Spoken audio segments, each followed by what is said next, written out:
let's look at one reason to be optimistic, but one reason to be concerned about all three metropolitan area hockey teams.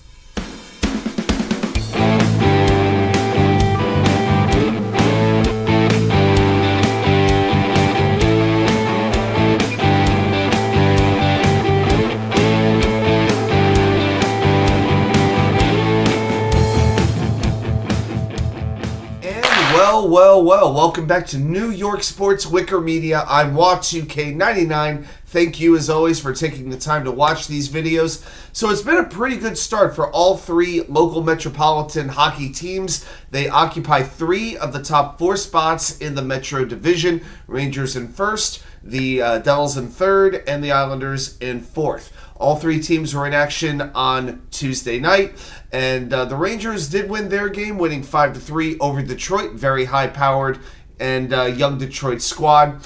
Rangers scored the first 5 goals of the game, and I gotta say, the main reason I'm optimistic about the Rangers is that Peter Laviolette is proving to be a very, very good hire.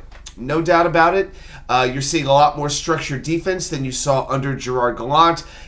We've talked about this, the reasons why it's worked out before, but the consistency with the lineup, he's giving players an opportunity to build some chemistry together. Now, against Detroit, we saw him juggle the lines a little bit. I still don't understand the idea of putting Blake Wheeler, who didn't have a point for about the first 10 games of the season, putting him on the first line with Mika Zibanejad and Chris Kreider. I still don't get it, but the power play has been absolutely buzzing, even without Adam Fox. The special teams have been fantastic, and the injuries are about the only thing that I'm really worried about with them. You know, Igorshesterkin, he is practicing again, but he's been out for about a week now. He is practicing in full. Not sure exactly when he's going to be back, but I would anticipate it being this week. But the Adam Fox concern is actually interesting because when he went down with the unspecified injury, the thing really seemed to be, well, how is this power play? Are they still going to be able to score at that 30% rate that they've been doing so far?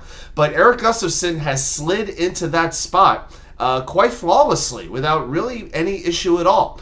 The issue has actually been with the team defense, because now you're seeing Zach Jones and Braden Schneider play together on the third pairing, and it's just not working out very well. They played a little bit better against Detroit, but there are just times when they just together, the defensive awareness, it just isn't where it needs to be.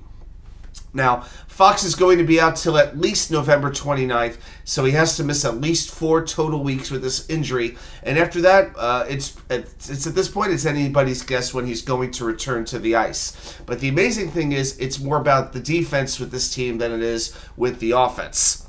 Now, with the New York Islanders, I got to give them credit. You know, even though they did lose 4-2 to Minnesota, just about 13,000 fans at UBS Arena.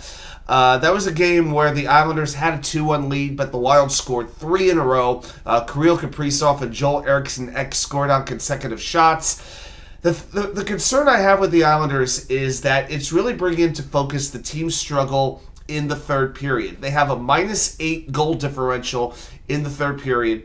They've lost 3 of their last 4, but here's the thing. The Islanders, in their 11 games played this season, have only lost 3 in regulation, including the game on Tuesday night. They are 5-3-3, and they've been playing pretty solid, if not spectacular. They're just kind of hanging around in there, and this is, I think, what most people saw from the Islanders, a team that was in the mix, kind of in the middle, going to contend for one of the final playoff spots, but not up there with, you know, the Devils, the Hurricanes, possibly the Rangers, not down there at the bottom.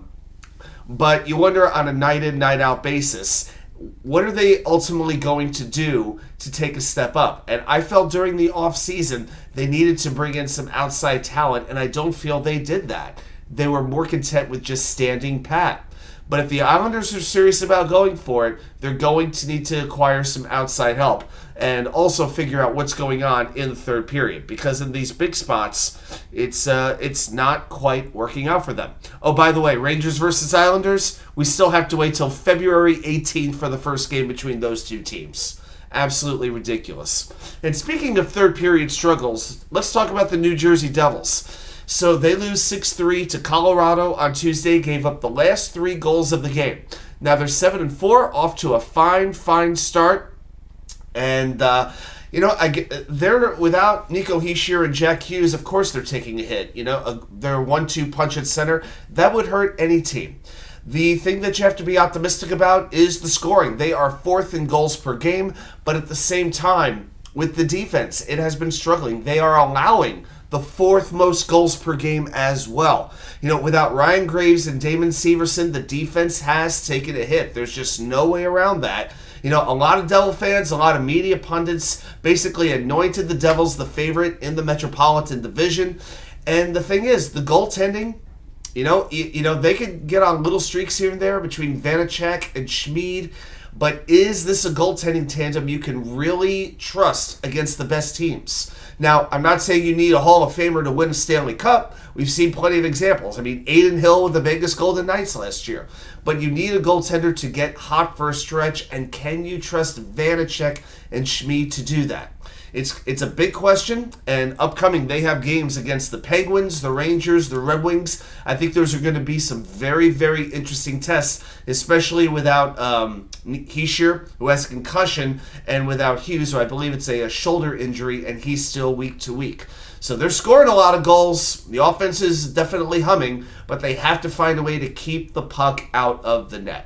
Well, those are some thoughts on the 3 local hockey teams. Put your thoughts down there in the comments. What's sticking out to you about the Rangers, about the Devils, about the Islanders? I'm curious to get your thoughts. Thanks, everybody, for watching. I'll see you right back here with more content from you know where, the Wicker Chair.